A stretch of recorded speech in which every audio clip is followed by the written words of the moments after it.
Одобрени се 145 нови имиња на улици во општина Тетово, додека остануваат уште околу 100 за да се комплетира целосната листа. Процесот се очекува да заврши во текот на овој месец, а во септември листата со предлози официјално ќе биде доставена пред советниците на Општинскиот совет.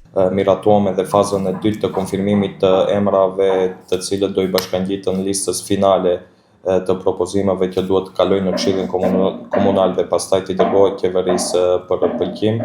Ju e dini se në fazën e parë miratuam diku te 77 emra, në mbledhjen e sotme në fazën e dytë miratuam edhe 145 emra tjerë, duke shkuar kështu numri I emrave të konfirmuar në 2022. Na duhen minimalisht edhe diku mbi 100 emra që të kompletohet e tërë lista që do duhet t'i dërgohet qeverisë. Nga 20 shtatori të kemi edhe listën finale të kompletuar që Këshilli Komunal duhet ta miratoj dhe qeveria duhet jap pëlqimin e duhur.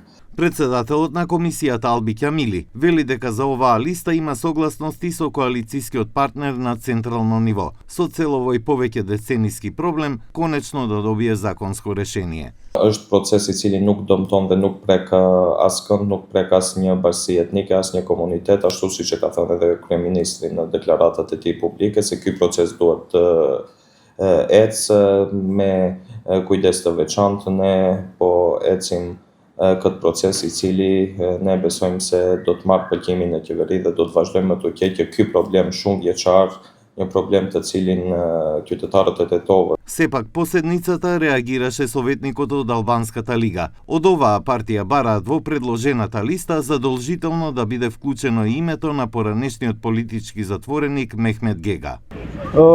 Kjo ishte arsyeja dhe pse votova kundër propozimeve tjera që vishin nga VMRO-ja Pala Maqedone dhe ne si lidhje shqiptare u bëm me dije që në mbledhjen e ardhshme propozimi jon do të jetë një dhe I vetëm, Mehmet Gega, që t'u heqim atë komoditet shumicës, që të përzgjedhin nga lista jon se cilët emra janë më pak apo më shumë lëndojnë Palën Maqedone dhe partnerët e tyre të koalicionit. Во општина Тетово има вкупно 297 улици, од кои 216 се идентификуваат само со броеви или воопшто не се евидентирани, што предизвикува постојани проблеми на теренот со поштенските пратки и другите институционални услуги.